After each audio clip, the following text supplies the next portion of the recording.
Hello, bienvenue sur cette nouvelle vidéo de Magic Ovaries.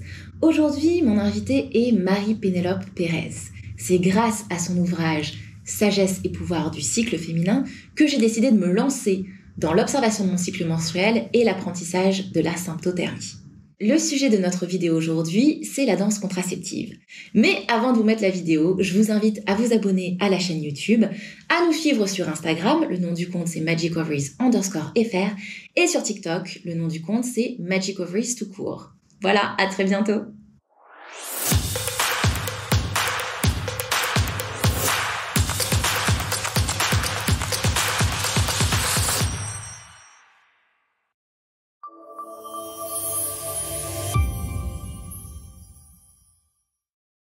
Alors, la danse contraceptive, c'est un protocole de mouvement que j'ai expérimenté sur moi-même pendant 15-20 ans à peu près, et sur certains groupes de femmes que j'ai pu accompagner avec ce que j'ai expérimenté sur moi-même.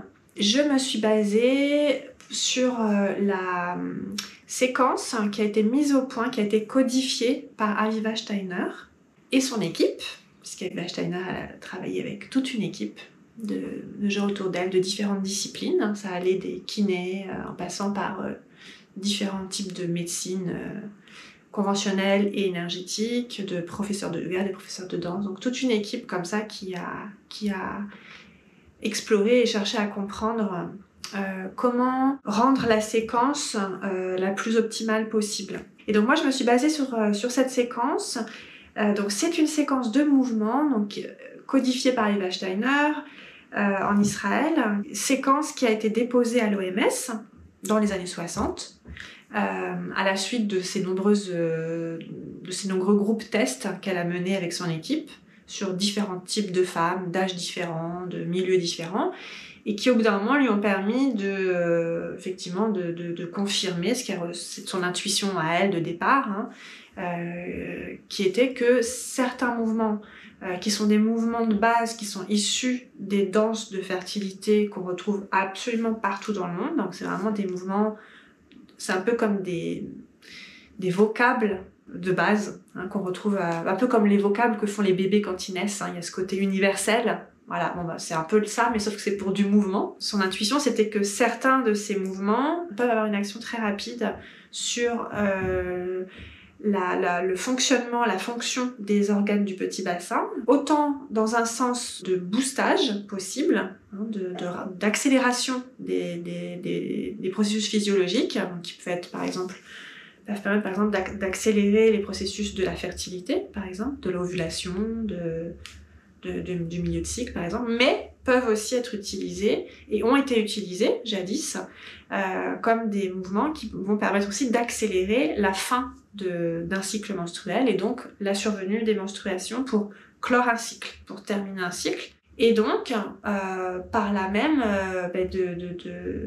d'évacuer un éventuel début de grossesse s'il y avait un éventuel début de grossesse, comme le ferait une pilule du lendemain, ou comme le fait aussi le stérilet, puisque le stérilet n'empêche pas l'ovulation. Ce qui l'empêche, c'est uniquement la nidification, et du coup, les règles surviennent pour empêcher justement ce début de nidification. Donc en fait, ce sont des mouvements qui vont agir comme ça, dans ce sens-là. Donc moi, je me suis basée là-dessus. Et j'ai beaucoup expérimenté. C'était quelque chose pour moi qui était important. Ça a été important dans mon parcours personnel, dans des questionnements que je me posais quand j'étais jeune femme, et qui était quelque chose de suffisamment fort en moi pour que je passe plein d'années à explorer, à tester, et donc aussi à me mettre en risque, pas mal, puisque je voulais vraiment tester les limites. Je voulais vraiment aller voir de quoi il en retournait vraiment. Est-ce qu'on pouvait, jusqu'où on pouvait aller avec ça, qu'est-ce qu'on pouvait faire. Alors évidemment, ce que j'ai testé sur moi, ça reste mon expérience. C'est évidemment pas une expérience qui est universelle, c'est la mienne. Donc j'y mets évidemment plein de guillemets, mais à la fois ça m'a quand même permis de petit à petit d'élaborer ce que j'ai appelé une danse de la contraception, puisque j'ai rencontré certaines limites, justement, à cette séquence, liées, par exemple, aux états de fatigue qu'on peut avoir. Donc, mes états de fatigue, j'ai vu qu'ils jouaient qui diminuaient l'efficacité.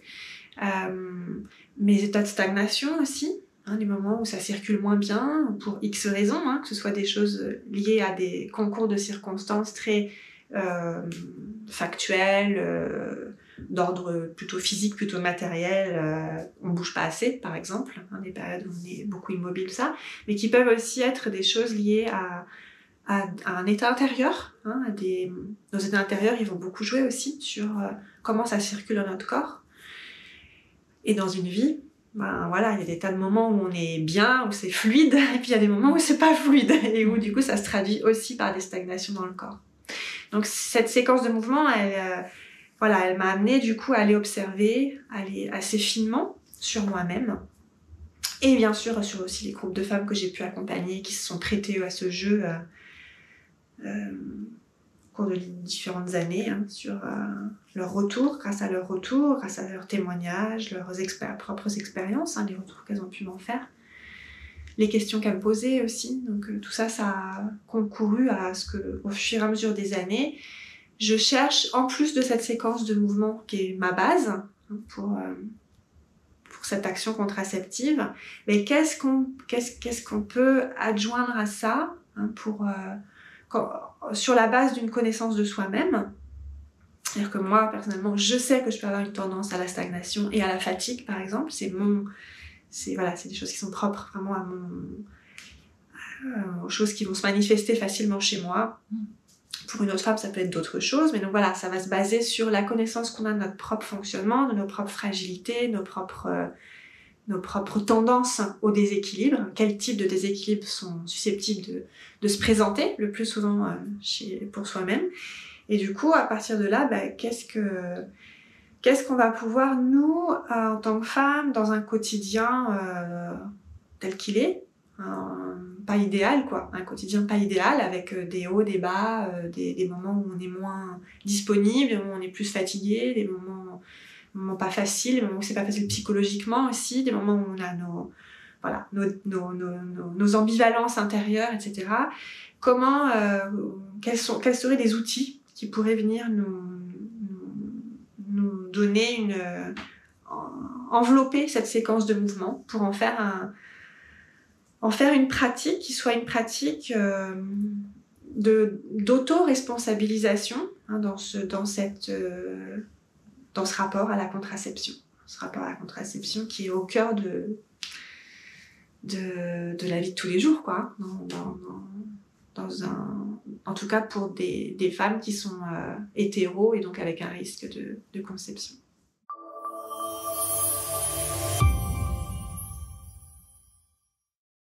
Peut-être la première chose, c'est l'afflux de sang. C'est-à-dire que ces mouvements rythmiques, répétés et localisés, ils vont, mécaniquement parlant, c'est vraiment du pur physiologique, ils vont tout simplement faire un afflux de sang important dans le petit bassin. Et ça, c'est vraiment ce qui se passe naturellement dans le corps à la fin d'un cycle menstruel, et c'est ce qui concourt à déclencher les menstruations. C'est-à-dire que naturellement, notre corps crée un afflux de sang plus important dans le bassin, juste avant le déclenchement des règles. Et quand justement il y a des empêchements à ça, ça fait partie des éléments physiologiques qui peuvent justement retarder l'arrivée des règles. Donc c'est vraiment un facteur important, ça. Peut-être que c'est le facteur le plus important, cet afflux de sang. C'est un peu comme tirer la chasse d'eau, quelque part. Il y a un peu de ça. Pour que ça s'écoule, il faut qu'il y ait à un moment donné un mouvement, un courant, un mouvement qui crée un courant. Et voilà, autant dans la nature que dans notre corps. Si cette image peut aider à se représenter pourquoi cet afflux de sang est important, et aussi se représenter que notre corps le fait d'une façon naturelle. Donc en fait, on ne fait que l'accentuer, mais on l'accentue rapidement. La séquence, elle vient vraiment créer cet afflux de sang plus intense que d'habitude, et sa survenue est brusque. Elle survient pendant la demi-heure où on pratique, donc c'est court. Souvent quand c'est naturel, quand c'est sans rien, sans aucune pratique particulière en fin de cycle, on le sent bien d'ailleurs dans notre corps. Quand on est à l'écoute du corps, on sent bien qu'il y a quelque chose qui peut mettre 1 jour, 2 jours, 3 jours, à quelque chose qui change dans notre corps, des mouvements, on sent qu'il y a une préparation qui se fait, et les règles arrivent. Donc là, c'est comme si on concentrait tout très rapidement au niveau de l'afflux du sang. Alors il n'y a pas que ça, il y a aussi bien sûr un facteur énergétique. Alors en médecine traditionnelle chinoise, on dit bien que le sang est le véhicule de l'énergie. Donc plus il y a de sang qui arrive quelque part, plus il y a d'énergie aussi qui arrive quelque part. Donc il y a aussi bien sûr ce facteur énergétique qui joue. Ces mouvements, cette séquence de mouvements, elle met en mouvement le bassin. Mais pour mettre en mouvement le bassin, il faut mettre en mouvement la colonne vertébrale. On ne peut pas mettre en mouvement le bassin sans mettre en mouvement la colonne vertébrale.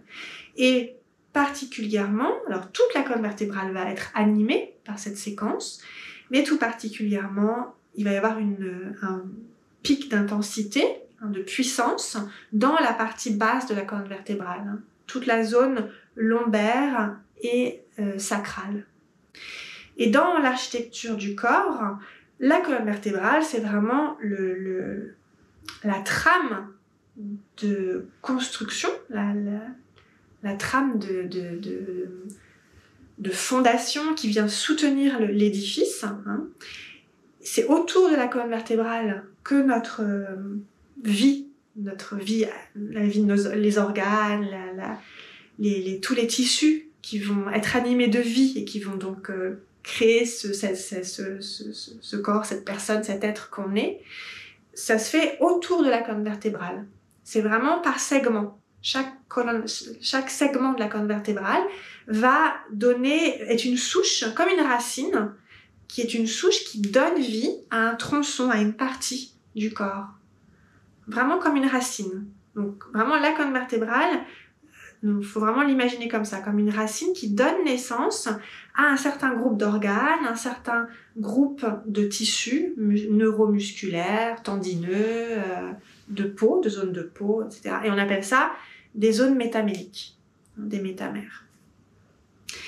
Et chaque segment au niveau vertébral, donc chaque segment de la colonne vertébrale est vraiment lié à la fonction des organes. Ce qui se passe dans la colonne vertébrale va envoyer, les influx vont aller rayonner spécifiquement dans cette zone-là. Donc quand on va agir sur la colonne vertébrale par ces mouvements, qui vont donc vraiment mobiliser la colonne vertébrale et en plus amener vraiment par une mobilisation bien spécifique qui va intensifier la mobilisation dans la zone lombaire et sacrale, on va créer une stimulation dans ces zones-là, à travers les vertèbres, à travers la moelle épinière, à travers tout le système de flux, d'influx nerveux qui sort de là, qui sort des vertèbres et qui va irriguer, commander, irriguer et stimuler les organes, les muscles, tous les tissus de ce système-là. On va donc stimuler toute la zone. Et inversement, quand on a une zone vertébrale qui s'est immobilisée, qui s'est bloquée, par exemple, eh bien ça va bloquer les organes à cet endroit-là. C'est beaucoup là-dessus que les ostéopathes travaillent. Quand il y a beaucoup de femmes qui racontent que qu'elles n'arrivaient pas à concevoir, par exemple, pendant X temps, et puis qu'à un moment donné, suite à plusieurs séances d'ostéopathie où l'ostéopathe a pu débloquer des stagnations, des empêchements de mouvement, de mobilité, ou de passage d'énergie, ou de passage de l'influx nerveux au niveau des lombaires, par exemple des vertèbres lombaires, qui sont les vertèbres qui s'occupent des lombaires jusqu'au sacrum. Toutes ces vertèbres-là s'occupent en fait sont les racines de tout ce qui se passe dans le ventre et dans le bassin. Et beaucoup de femmes témoignent que passage par l'ostéopathe, et puis pouf, tout d'un coup la fertilité qu'elles n'arrivaient pas La conception qui n'est pas possible avant, tout d'un coup devient possible. Donc nous, c'est un peu ça ce qu'on fait, mais en amenant du mouvement, du coup, en allant non pas par une manipulation ostéopathique, mais par le mouvement. On va aller stimuler ces zones-là, qui du coup elles-mêmes vont aller stimuler la fonction de ces organes.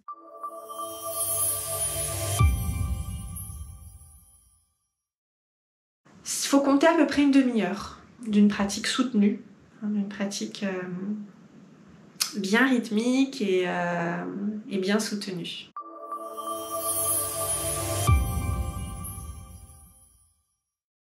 Plus on a l'habitude, plus on connaît bien son corps, plus on a mis en place aussi un training dans le quotidien qui fait que au moment où on utilise la séquence, le corps il est prêt, c'est fluide, il fatigue pas. Et plus on augmente la rapidité de réaction et du coup d'effet voulu. Mais après il y a aussi nos états généraux qui vont jouer. Les moments par exemple où on a plus de fatigue, les moments où peut-être psychologiquement aussi on est moins bien, ça peut, il y a des grandes chances que ça ait un impact et que du coup que ça puisse mettre un petit temps avant qu'on sente vraiment que ça y est, c'est enclenché. Ça peut être pendant qu'on pratique, donc on peut sentir l'arrivée des règles pendant la pratique, pendant la demi-heure, juste après, dans les 2 heures qui suivent ou les 4 heures qui suivent, ça peut être aussi 24 heures après, voire 48 heures après. Au-delà de 48 heures, c'est que le mouvement n'a pas fonctionné. Dans ces cas-là, il faut refaire.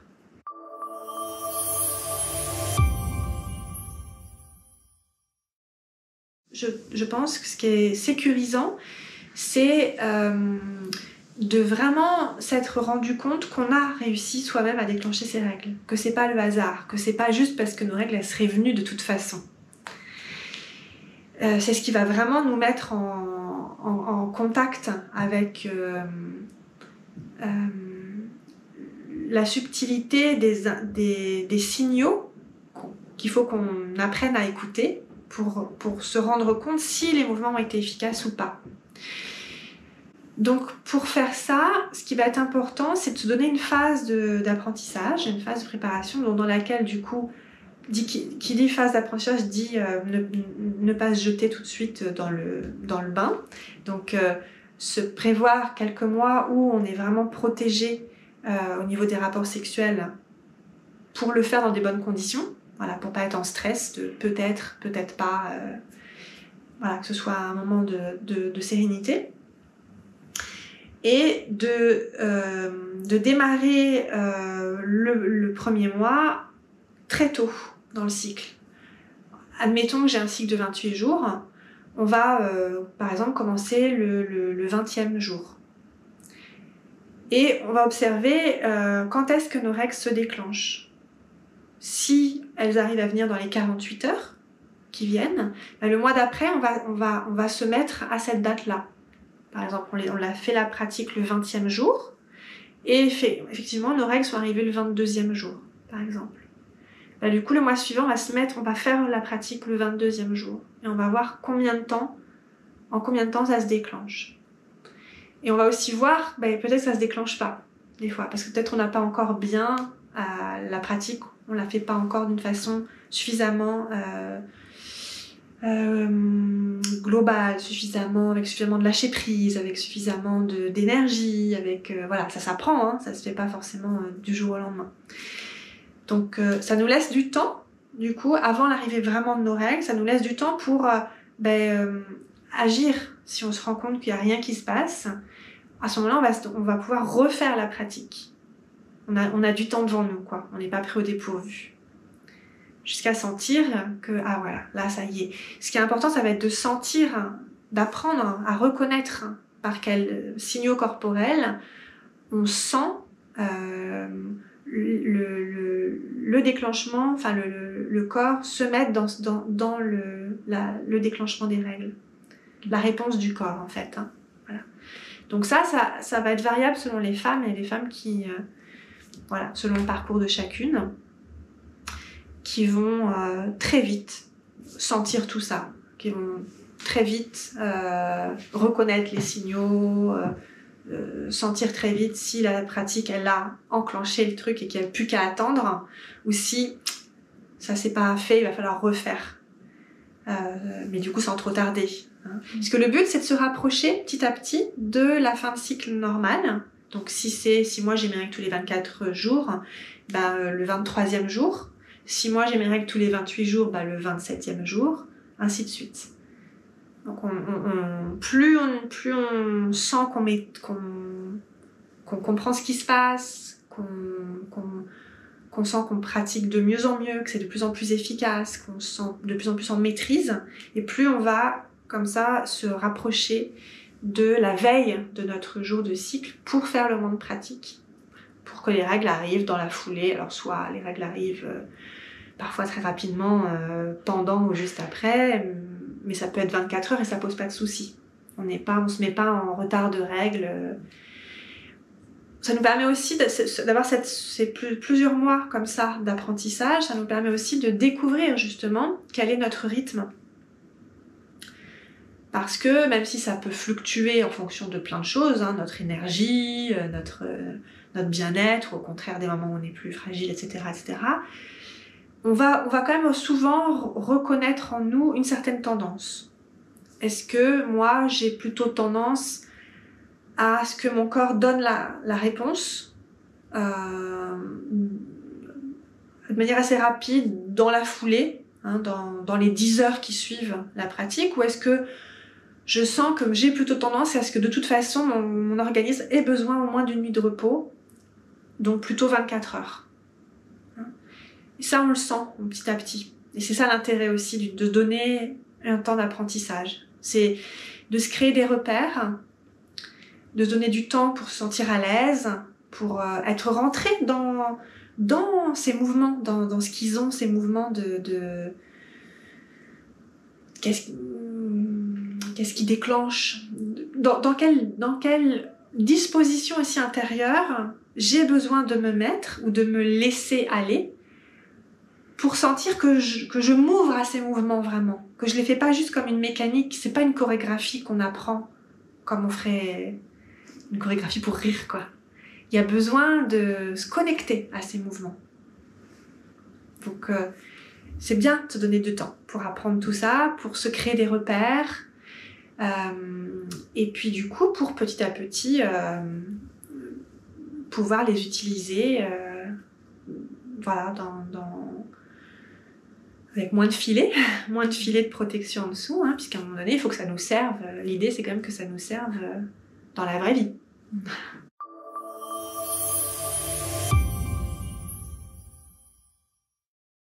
Généralement, ce qui est observé, c'est qu'il y a plus d'intensité au moment du déclenchement. Mais généralement, ce qui est rapporté aussi, c'est que c'est sans aucune douleur ou vraiment des contractions très brèves. Comme au contraire, vraiment une facilité de déclenchement. Donc un flux qui arrive, qui s'installe très rapidement et qui dure peu. Souvent, ça dure beaucoup moins longtemps. Donc des femmes qui ont plutôt l'habitude d'avoir des règles qui durent 5 jours, par exemple, vont être étonnées de voir que là, ça dure que 3 jours. Des femmes qui ont des flux qui durent plutôt 3-4 jours, ça va peut-être plutôt se réduire à 2 jours.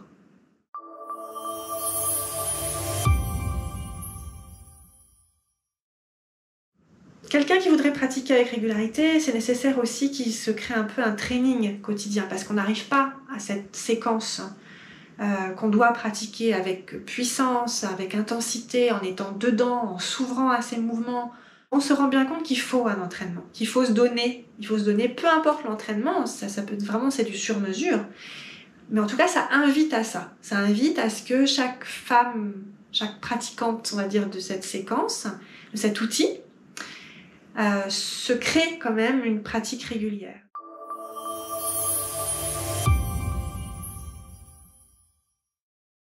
Autour de la séquence en elle-même, c'est l'usage de points de stimulation énergétique qui sont des points de stimulation qu'on dit avortifs en médecine traditionnelle chinoise, Donc ceux qu'on n'utilise pas la plupart du temps dans les traitements classiques d'acupuncture, si jamais il y a un risque d'être enceinte, ou voilà, qu'on n'utilise surtout pas, du coup, ils sont proscrits quand on est enceinte évidemment, puisque c'est des points qui vont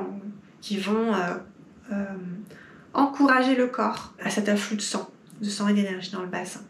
Donc moi j'en ai sélectionné quelques-uns que j'ai pratiqués, après en avoir pratiqué plein, après en avoir essayé beaucoup, j'en ai sélectionné quelques-uns qui me semblent être les plus faciles pour le faire soi-même, puisque là il faut qu'on puisse être autonome. Il y en a vraiment 2 que j'ajoute en général à la séquence, plus un, que j'ai inclus plutôt dans le training quotidien, parce qu'il n'est pas facile à stimuler à la main comme ça, mais que par contre il s'engage bien dans des mouvements de pratique corporelle qu'on peut pratiquer du coup en training.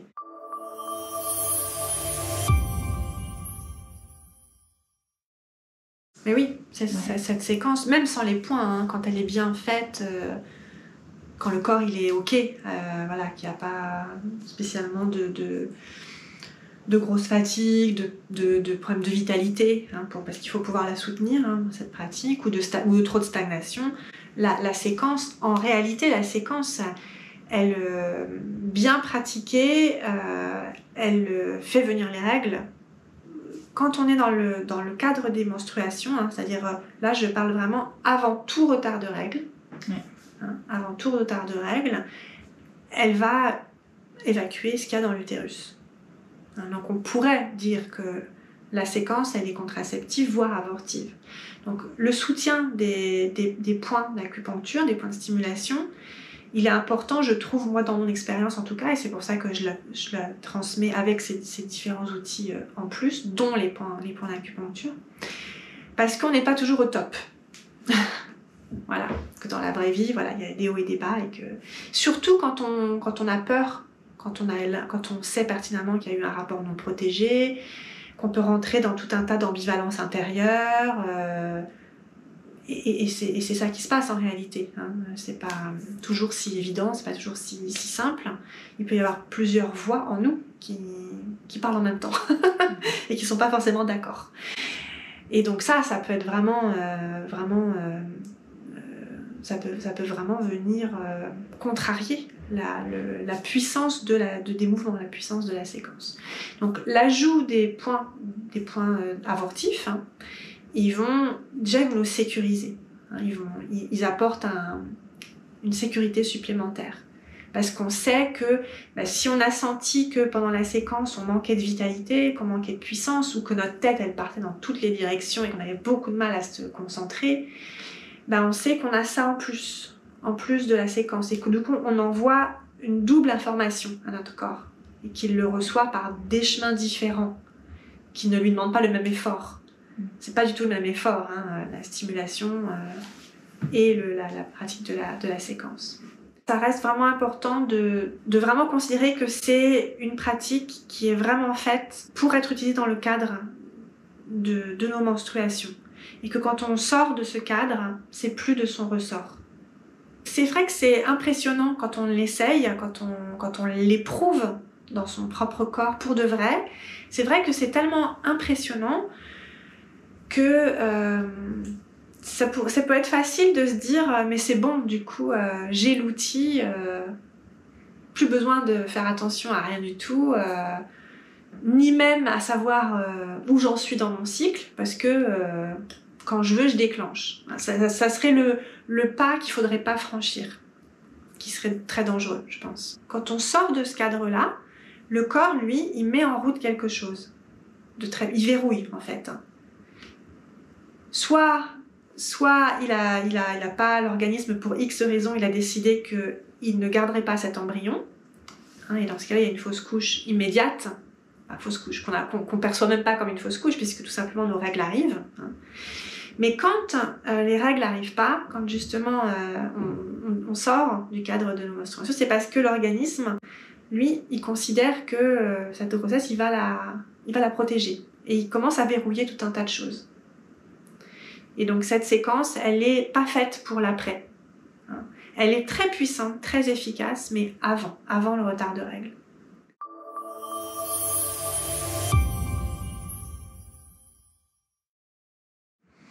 Ouais, tout un chemin, je crois, hein. Tout un cheminement. Je l'ai transmise, cette pratique, je l'ai transmise, mais vraiment au cas par cas, petit à petit, au cours du temps, comme ça. Alors, qu'est-ce qui a vraiment fait qu'à un moment donné, je me suis sentie prête? Ben, peut-être tout simplement moi, l'âge. La maturité, me sentir plus claire dans... Peut-être parce que justement, je me sentais que moi, j'étais en train de sortir de cette exploration pour moi-même. Parce que j'ai vraiment exploré beaucoup, longtemps. Et c'est vrai que je crois que tant que j'étais moi-même vraiment dans l'exploration, j'étais pas encore dans une phase où je prenais vraiment suffisamment de recul, je pense. Puis à un moment donné, j'ai senti que finalement j'y consacrais moins de temps dans ma vie, que ça avait moins sa place tout simplement dans ma vie. Et là, j'ai commencé à prendre du recul sur mon expérience, sur toutes ces années, sur tout ce qui s'était passé pour moi, sur tout ce qui s'était passé aussi dans les moments de transmission que j'ai pu avoir en tout petit comité. Et que du coup, j'ai commencé à sentir que moi, je cernais beaucoup mieux les limites de cette pratique. Que je commençais à être plus capable à la fois d'affirmer que ça existe, que notre corps il a cette capacité, et que c'est puissant cette expérience, c'est puissant de vivre ça, c'est puissant et c'est bénéfique de vivre ça parce que ça déconditionne de beaucoup de choses de vivre ça. J'avais vraiment envie de pouvoir l'affirmer tranquillement, mais en même temps que j'étais capable aussi de dire oui, mais il y a des limites. Il faut bien la comprendre, cette pratique. Donc, ça serait dommage de faire n'importe quoi avec.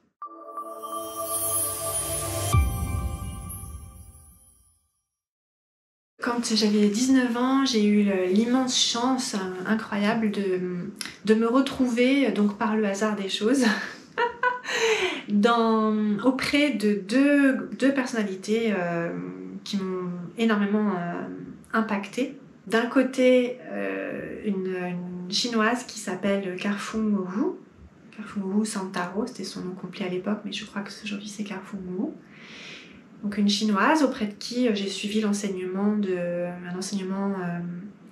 spirituel, mais basé sur les pratiques énergétiques de médecine chinoise, hein, donc très concret, très très concret. Et puis en parallèle, les enseignements d'Alessandro Jodorowsky. Donc d'un côté, il y avait la rigueur de cette femme chinoise qui avait été élevée dans les temples, qui était vraiment dans la rigueur, dans le placement du corps, dans le micro-millimètre de la justesse du placement du corps au micro-millimètre près. Et puis de l'autre côté, il y avait cette espèce de créativité débridée d'Alessandro Jodorowsky, cette créativité sans limite, sans digue, voilà, cette espèce de tout possible, quoi, d'infiniment tout possible, et de puissance, quoi, de très très grande puissance, et d'une liberté de pensée, d'une liberté intérieure et d'une authenticité extraordinaire. Bon, il y a eu cela au départ, mais après j'ai continué, j'ai suivi d'autres enseignements, et à la fois à chaque fois en m'y plongeant complètement. Voilà, immersion totale à chaque fois dans chaque enseignement que j'ai vécu, et en même temps systématiquement avec toujours aussi des périodes où je venais faire tout l'inverse, voilà, et complètement bousculer et me mettre dans tout à fait autre chose et déconstruire ce que j'avais construit. Et voilà. Donc pas du tout quelque chose de linéaire, hein. Pas du tout, du tout, du tout. Mais par contre, maintenant, à l'âge que j'ai, si je regarde un peu comme ça, avec un peu de recul, perspective, malgré tout, je me rends bien compte que y a quand même toujours cette question du sens. Mais à la fois, pour moi, vraiment l'importance de ne pas jamais idéaliser la réponse que je pouvais donner à ça. La réponse, elle est valable à un moment donné, quoi. Et après, elle est périmée. Donc ça veut dire rechercher à chaque fois un nouveau sens. Et c'est ça qui m'a conduit, je crois, à la nécessité et à la fois de conjuguer le travail quotidien, régulier, la discipline finalement d'une pratique régulière et en même temps des moments de rituel. Les moments de rituel, parfois, ils viennent complètement détruire, mettre le chaos parfois dans ce qu'on a construit dans une pratique. Parfois non, hein, mais parfois oui. En tout cas, le rituel, il vient ouvrir à plus vaste.